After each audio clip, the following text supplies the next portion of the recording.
আসসালামু আলাইকুম। আশা করছি সবাই ভালো আছেন।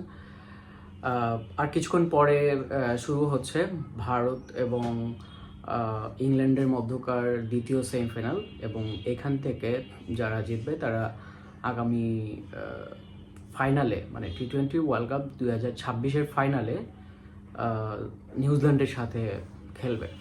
আমরা আজকে চেষ্টা করব যে যেই পিচে খেলা হচ্ছে অর্থাৎ ওয়াংখেড়ে মুম্বাইতে সেই পিচ নিয়ে একটু রিসার্চ করার চেষ্টা করব। প্রথমে আমরা দেখে নেই ইন্ডিয়া এবং ইংল্যান্ড মুখোমুখি কতটি ম্যাচ হয়েছে এবং কারা কতটি জিতেছে। মুখোমুখি ম্যাচ হয়েছে 30টা ইংল্যান্ড এবং ইন্ডিয়ার মধ্যকার। তার মধ্যে ইন্ডিয়া জিতেছে হচ্ছে 17টা আর 12টা জিতেছে হচ্ছে ইংল্যান্ড।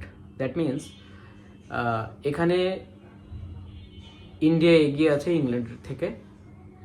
এছাড়াও আজকের যে ম্যাচের প্রেডিকশন, সেই প্রেডিকশন অনুযায়ী ইন্ডিয়া উইন হওয়ার সম্ভাবনা 58% আর 42% হচ্ছে ইংল্যান্ড।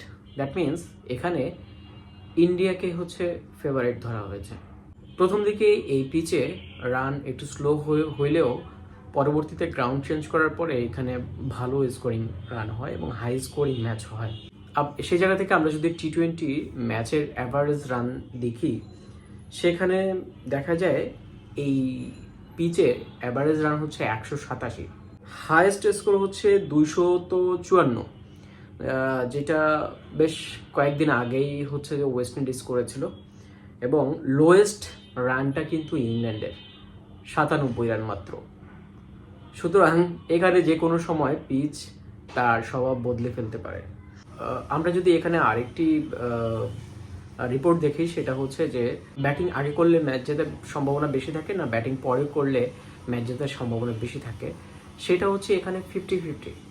অর্থাৎ এখানে টোটাল 16টি ম্যাচ হয়েছে, তার মধ্যে 8টা ব্যাটিং ফার্স্ট জিতেছে এবং 8টা হচ্ছে ব্যাটিং পরে যারা মানে চেজ করে যারা খেলেছে তারা জিতেছে। দ্যাট মিনস এখানে 50-50।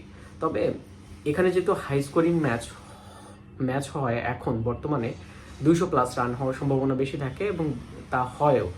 সো সেখানে যারা ব্যাটিং পরে করে তারা একটু সুবিধা পাওয়ার কথা, কারণ ব্যাটিং পিচ উইকেটে আসলে টিকে থাকার সাথে সাথে রান গড়টা যারা ধরে রাখতে পারে তারা ম্যাচ জিতে যায়। এবং ইন্ডিয়া সেক্ষেত্রে যেহেতু ভালো ব্যাটিং আছে এবং লম্বা ব্যাটিং লাইন আপ, সেখানে ইন্ডিয়া যদি চেস করতে পারতো তাহলে ইন্ডিয়ার জন্য আজকে ভালো হইতো। তবে ইংল্যান্ড চেষ্টা করতে হবে 200-র মধ্যে আটকানো এবং ইংল্যান্ডকে আবার ব্যাটিংয়ে ধৈর্যশীল হইতে হবে এবং পাশাপাশি রানটাকেও তারা গতিময় রাখতে হবে। অর্থাৎ ব্যাটিং পিচে 10 রান করে প্রতি ওভারে নেওয়াটা খুব বেশি ক্রিটিক্যাল না, জাস্ট নার্ভ ঠান্ডা রেখে 2টা বাউন্ডারি এবং সিঙ্গেল নিলেই ভালো করে রানটা নেওয়া যায়। যেটা আমরা দেখি ইন্ডিয়াতে যে ইন্ডিয়ার ব্যাটিং যারা একজন মোটামুটি তাকে সাপোর্ট দেয় আর একজন ভালো করে মারতেই থাকে এবং ওপেনিং ব্যাটাররা মোটামুটি ভালো রান এগিয়ে দিয়ে গেলে মিডল অর্ডার এবং ফিনিশারদের জন্য খুব একটা কষ্ট হয় না। সো সেখানে ইংল্যান্ডের জন্য আমি মনে করি যে টসে জেতার একটা চান্স যদি এটা কাজে লাগাইতে পারে, ইংল্যান্ড জেতার সম্ভাবনাও রয়েছে। যাই হোক, যেই টিমে জিতুক উভয়ের জন্য শুভকামনা থাকলো। আমরা ম্যাচটা উপভোগ করবো। আসসালামু আলাইকুম।